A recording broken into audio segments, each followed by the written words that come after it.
살롬. 귀한 하루, 주님의 은혜 안에서 평안하신지요. 오늘 우리는 잠시 세상의 복잡함에서 벗어나 우리 신앙의 가장 깊고 근원적인 질문 앞으로 나아가려 합니다. 우리가 믿고 사랑하는 하나님은 과연 어떤 분이실까요? 우리는 그분의 사랑, 정의, 자비 등 여러 성품에 대해 이야기하지만 그 모든 것을 아우르는 하나님의 본질, 그분의 단순성에 대해 깊이 묵상해 본 적은 많지 않을 것입니다. 오늘 이 깊은 은혜의 여정을 시작하기에 앞서 이 말씀이 여러분의 영혼의 단비가 되기를 소망합니다. 그리고 이 귀한 깨달음을 사랑하는 이들과 함께 나누어 주십시오. 여러분이 말씀을 전하는 그 손길을 통해 하나님의 은혜가 더 넓은 곳으로 흘러가는 축복의 통로가 되리라 믿습니다. 이 말씀을 듣는 모든 분들 위해 주님의 평강이 가득하기를 기도합니다. 오늘 우리가 함께 펼쳐볼 성경은 출애굽기 3장입니다. 바로 모세가 불타는 떨기나무 앞에서 하나님을 만나는 그 경이로운 장면입니다. 출애굽기 3장의 말씀입니다. 모세가 그의 장인 미디안 제사장 이드로의 양떼를 치더니 그떼를 광야 서쪽으로 인도하여 하나님의 산 호렙에 이르매 여호와의 사자가 떨기나무 가운데로부터 나오는 불꽃 안에서 그에게 나타나시니라. 그가 보니 떨기나무에 불이 붙었으나 그 떨기나무가 사라지지 아니하는지라. 이에 모세가 이르되 내가 돌이켜 가서 이 큰 광경을 보리라. 떨기나무가 어찌하여 타지 아니하는고 하니 그때에 여호와께서 그가 보려고 돌이켜 오는 것을 보신지라. 하나님이 떨기나무 가운데서 그를 불러 이르시되 모세야, 모세야 하심에 그가 이르되 내가 여기 있나이다. 하나님이 이르시되 이리로 가까이 오지 말라. 내가 선 곳은 거룩한 땅이니 내 발에서 신을 벗으라. 또 이르시되 나는 내 조상의 하나님이니 아브라함의 하나님, 이삭의 하나님, 야곱의 하나님이니라. 모세가 하나님 배웁기를 두려워하여 얼굴을 가리매 여호와께서 이르시되 내가 애굽에 있는 내 백성의 고통을 분명히 보고 그들이 그들의 감독자로 말미암아 부르짖음을 듣고 그 근심을 알고 내가 내려가서 그들을 애굽인의 손에서 건져내고 그들을 그 땅에서 인도하여 아름답고 광대한 땅, 젖과 꿀이 흐르는 땅으로 데려가려 하노라. 이제 가라. 내가 너를 바로에게 보내어 너에게 내 백성 이스라엘 자손을 애굽에서 인도하여 내게 하리라. 모세가 하나님께 아뢰되 내가 누구이기에 바로에게 가며 이스라엘 자손을 애굽에서 인도하여 내리이까. 하나님이 이르시되 내가 반드시 너와 함께 있으리라. 모세가 하나님께 아뢰되 내가 이스라엘 자손에게 가서 이르기를 너희의 조상의 하나님이 나를 너희에게 보내셨다 하면 그들이 내게 묻기를 그의 이름이 무엇이냐 하리니 내가 무엇이라고 그들에게 말하리이까.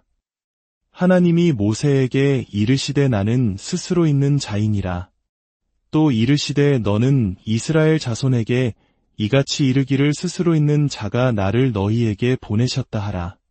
하나님이 또 모세에게 이르시되 너는 이스라엘 자손에게 이같이 이르기를 너희 조상의 하나님 여호와 곧 아브라함의 하나님, 이삭의 하나님, 야곱의 하나님께서 나를 너희에게 보내셨다 하라. 이는 나의 영원한 이름이여 대대로 기억할 나의 칭호니라. 아멘. 우리는 하나님의 전지하심에 대해 이야기할 때 우리의 무지함을 깨닫고 하나님의 거룩하심 앞에 우리의 죄인됨을 통감합니다. 그런데 오늘 우리가 마주한 주제인 하나님의 단순성은 어쩌면 그 모든 속성의 근원으로 우리를 이끌어갑니다. 하지만 단순하다는 이 말이 우리에게 주는 느낌은 때로 오해를 불러일으키기 쉽습니다. 마치 하나님을 단조롭거나 평면적인 분으로 생각하게 만들 수도 있기 때문입니다. 그러나 성경이 말하는 하나님의 단순성은 우리의 상상을 초월하는 깊고도 영광스러운 진리입니다. 이 교리는 현대의 많은 철학자들과 신학자들에게 외면당하기도 합니다. 너무 추상적이거나 비현실적으로 들리기 때문입니다. 하지만 초대교회 교부였던 이레네우스부터 아우구스티누스, 안셀무스, 토마스 아퀴나스, 그리고 위대한 청교도 신학자들에 이르기까지 기독교 역사 속 위대한 신앙의 선배들은 모두 이 진리를 굳게 붙들었습니다. 그렇다면 하나님의 단순성이란 과연 무엇을 의미할까요? 가장 핵심적인 의미는 하나님은 여러 부분들로 구성된 존재가 아니라는 것입니다.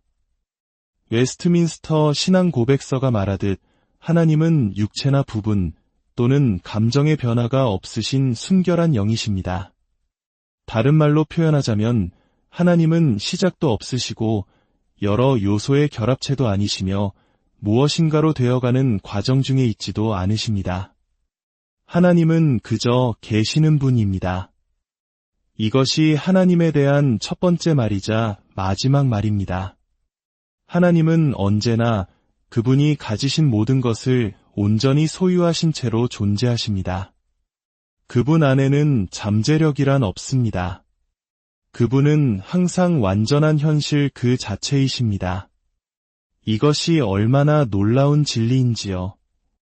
이 단순하고도 충만한 하나님께서 삼위일체의 신비 안에서 자신을 우리에게 드러내십니다. 성부, 성자, 성령 하나님께서는 서로의 기쁨을 공유하시고 하나님의 모든 되심을 함께 누리십니다. 그렇기에 하나님께서는 결코 지루하지 않으십니다. 철학자들이 말하는 차갑고 움직이지 않는 제1원인자와는 전혀 다른 영광스러운 인격의 하나님이십니다. 이 놀라운 계시의 핵심이 바로 오늘 우리가 읽은 출애굽기 3장, 불타는 떨기나무 앞에 선모세에게 주어졌습니다. 물론 이 계시는 언약의 신실하신 하나님, 아브라함과 이삭과 야곱의 하나님을 보여줍니다. 또한 자기 백성의 부르짖음을 들으시고 고통에서 건져내시려는 하나님의 지극한 긍휼을 보여줍니다. 하지만 이 장면은 동시에 인간 모세가 더 이상 분석하거나 다른 어떤 것으로도 설명할 수 없는 하나님의 순수한 존재 자체와 마주하는 순간이기도 합니다. 자신의 나약함을 알기에 내가 누구이기에 라고 반문했던 모세는 이제 하나님의 정체성에 대해 묻습니다. 그의 이름이 무엇입니까? 그때 하나님께서는 인류 역사상 가장 심오하고도 수수께끼 같은 대답을 하십니다. 나는 스스로 있는 자이니라. 너는 이스라엘 자손에게 이르기를 스스로 있는 자가 나를 너희에게 보내셨다 하라. 이 말씀 속에서 하나님은 모세에게 이렇게 말하고 계신 것과 같습니다. 모세야, 나의 본질, 나의 존재 그 자체를 설명할 수 있는 이 세상의 유비나 비유는 존재하지 않는다. 나는 그저 나일 뿐이다. 나를 알려면 나를 통하지 않고는 다른 길은 없다. 이것은 마치 절대적인 순백의 빛과 같습니다. 그 빛 자체는 다른 색으로 분석될 수 없습니다. 다른 색깔들이 모여 흰색이 되는 것이 아니라 오히려 그 순백의 빛이 프리즘을 통과할 때 비로소 우리가 아는 여러 가지 색깔로 나뉘어 보이는 것과 같습니다. 하나님의 속성도 이와 같습니다. 우리는 종종 하나님의 사랑과 공의가 어떻게 조화를 이루는지, 그분의 자비와 거룩함이 어떻게 공존하는지 이해하려 했습니다. 마치 별개의 속성들을 저울에 올려놓고 균형을 맞추려는 것처럼 말입니다. 하지만 하나님의 단순성이라는 교리는 이보다 훨씬 더 심오한 진실을 우리에게 알려줍니다. 하나님의 본질과 그분의 속성은 분리되어 있지 않습니다. 하나님의 선하심은 그분이 소유한 어떤 성품이 아니라 하나님 자신입니다. 하나님은 선하심을 가지고 계신 것이 아니라 하나님 자신이 선함이십니다. 하나님은 거룩함을 가지고 계신 것이 아니라 하나님 자신이 거룩함이십니다. 더 나아가 하나님의 속성들은 서로 분리되어 있지도 않습니다. 그분의 선하심이 곧 그분의 거룩하심이며 그분의 거룩하심이 곧 그분의 자비이며 그분의 자비가 곧 그분의 정의입니다. 이 모든 것이 하나님 안에서는 완벽하게 하나입니다. 하나님께는 오직 하나의 속성, 바로 하나님 되심만이 있을 뿐입니다. 그렇다면 왜 성경은 하나님의 사랑, 인내, 신실하심 등을 각각 다른 속성처럼 묘사할까요? 그것은 연약한 우리 인간이 마치 순백의 빗줄기를 맨눈으로 감당할 수 없듯이 하나님의 영광의 본질을 있는 그대로 감당할 수 없기 때문입니다. 하나님께서는 우리의 이해를 돕기 위해 그분의 단일하고 순수한 영광을 우리가 이해할 수 있는 속성이라는 프리즘을 통해 나누어 보여주시는 것입니다. 후에 모세는 하나님께 그분의 영광을 보여달라고 간청합니다. 그때 하나님은 내가 내 얼굴을 보지 못하리니 나를 보고 살 자가 없음이니라 라고 말씀하시며 바위 틈에 모세를 숨기시고 당신의 등만 지나가며 보여주십니다. 하나님의 자비와 긍휼, 언약적 사랑은 보여주시되 그 모든 속성이 하나로 응축된 영광의 본체, 그 얼굴은 차마 보여주지 않으시는 것입니다. 피조물이며 죄로 인해 뒤틀린 인간의 영혼은 그 찬란한 빛, 하나님의 단일한 영광의 레이저 광선을 감당할 수 없기 때문입니다. 그 영광의 빛은 너무나 강렬해서 모세가 시내산에서 하나님을 만나고 내려왔을 때 그 얼굴에 반사된 영광의 잔상만으로도 이스라엘 백성들이 두려워하여 가까이 오지 못할 정도였습니다. 이해하기 어려운 개념처럼 들릴 수 있습니다. 제 삶에서 만났던 두 분의 이야기를 통해 조금이나마 비유를 들어보겠습니다. 한 분은 제가 젊은 시절 저를 아들처럼 사랑해 주셨던 목사님이셨습니다. 그분의 사랑은 너무나 순수하고 단일한 열정으로 가득해서 때로는 그 사랑의 강렬함에 압도되어 황홀경과 두려움을 동시에 느끼며 도망치듯 거리를 달려 내려온 적도 있었습니다.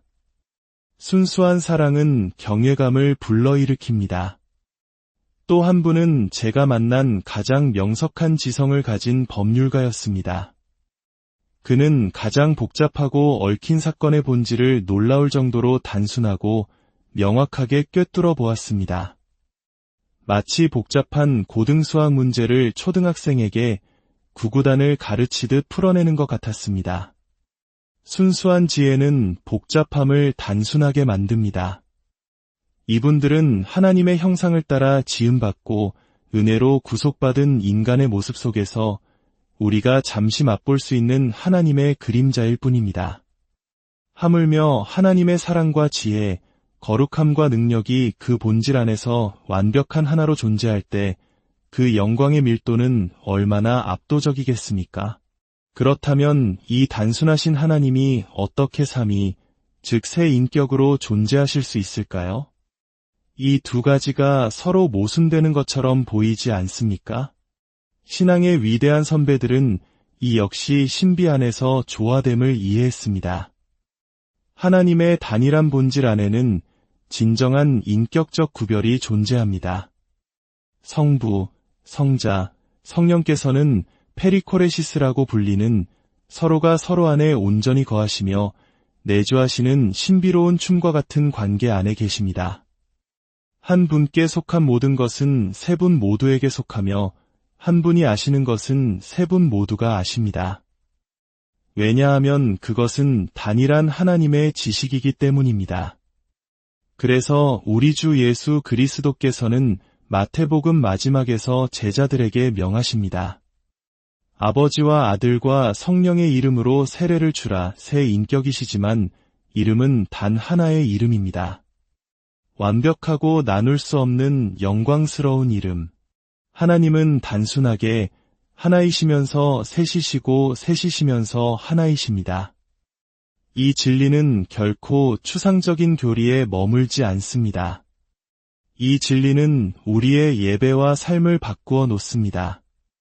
무엇보다 이 진리는 우리 구주 예수 그리스도의 위대하심을 더욱 깊이 깨닫게 합니다. 십자가를 불과 몇 시간 앞둔 그 밤, 제자들의 불안과 자신의 깊은 고뇌 속에서 우리 주님께서는 어디에서 안식을 찾으셨습니까? 놀랍게도 요한복음 14장에서 17장에 이르기까지 주님은 바로 이 영광스러운 삼위일체의 연합 안에서 안식을 찾으십니다. 아버지가 아들 안에, 아들이 아버지 안에 있으며 성령께서 아버지로부터 나와 아들이 보내실 것을 말씀하시며 성부와 성자와 성령의 사랑의 관계를 풀어놓으십니다. 이 삼위 하나님의 영광스러운 존재 방식이 인간 예수가 겪는 고통의 순간에 그의 영혼을 붙드는 답이 되었습니다. 그리고 겟세마네 동산에서 병사들이 그를 잡으러 왔을 때 요한복음은 예수님께서 의미심장하게 신적인 이름을 사용하셨다고 기록합니다. 내가 그니라. 스스로 있는 자의 그 이름을 선포하셨을 때 불신자들조차 그분의 내면적 영광의 언어적 섬광 앞에서 뒤로 물러나 쓰러졌습니다. 그리고 마침내 십자가 위에서 우리의 죄를 짊어지신 거룩하신 아들께서 부르짖으십니다. 나의 하나님, 나의 하나님, 어찌하여 나를 버리셨나이까? 어떻게 하나님께서 자신의 단일한 본질을 깨뜨리지 않으시면서 동시에 인성을 입으신 당신의 아들을 버리실 수 있었을까요? 이것은 경이 중의 경이입니다. 만약 하나님께서 아들을 버리심으로 삼위일체가 깨어졌다면 우리의 구원은 불가능했을 것이며 하나님의 존재 자체가 멈추었을 것입니다. 이것은 마치 하나님께서 당신의 존재 자체를 걸고 우리의 구원 언약을 지키시기 위해 존재의 소멸 직전까지 나아가신 것과 같습니다. 우리가 감히 들여다볼 수 없는 그 어둠의 심연 속에서 당신의 아들을 버리시는 그 고통을 통해 당신의 단일성을 지키시면서 우리의 구원이 이루어진 것입니다. 사랑하는 성도 여러분, 이사야가 성전에서 거룩하다, 거룩하다, 거룩하다 외치는 스랍들의 음성을 들었을 때 그는 하나님의 강렬한 영광 앞에서 화로다 나여 망하게 되었도다 라고 외쳤습니다. 그는 자신이 해체되는 것을 느꼈습니다. 복음은 바로 이렇게 역사합니다. 우리의 죄악된 자아를 해체시키고 단순하시고 순수하신 하나님과의 관계 안에서 우리를 재통합시킵니다. 오늘 우리는 하나님의 다양한 속성들을 묵상했지만 결국 이 모든 것은 단 하나의 진리로 기결됩니다. 바로 스스로 있는 자라 말씀하시는 하나님, 변하지 않으시는 그 단순함 때문에 우리가 소멸되지 않는다는 진리입니다. 우리의 생각과 언어는 너무나 복잡하고 미약하여 당신의 영원한 단순성 안에 있는 그 영광을 감히 표현할 수 없습니다. 그러나 우리는 주 예수 그리스도의 인간적인 얼굴을 통해 우리에게 자신을 알려주신 하나님 앞에 그저 엎드릴 뿐입니다. 우리의 이해를 뛰어넘는 당신께서 우리의 구원을 위해 오시고 당신을 알게 하심에 온 마음으로 감사드립니다. 이 영광스러운 하나님에 대한 지식이 우리 마음의 모든 두려움을 내쫓고 죄와 분열로 가득한 이 세상을 사는 동안 온전히 당신을 신뢰하며 살아가게 하소서. 마침내 더 밝고 좋은 저 천국에서 죽임 당하신 어린 양을 얼굴과 얼굴로 마주하며 우리가 주님과 같이 되어 지금은 볼 수 없는 당신의 영광을 보게 되는 그날까지 우리를 인도하여 주시옵소서. 우리 구주 예수 그리스도의 이름으로 기도합니다.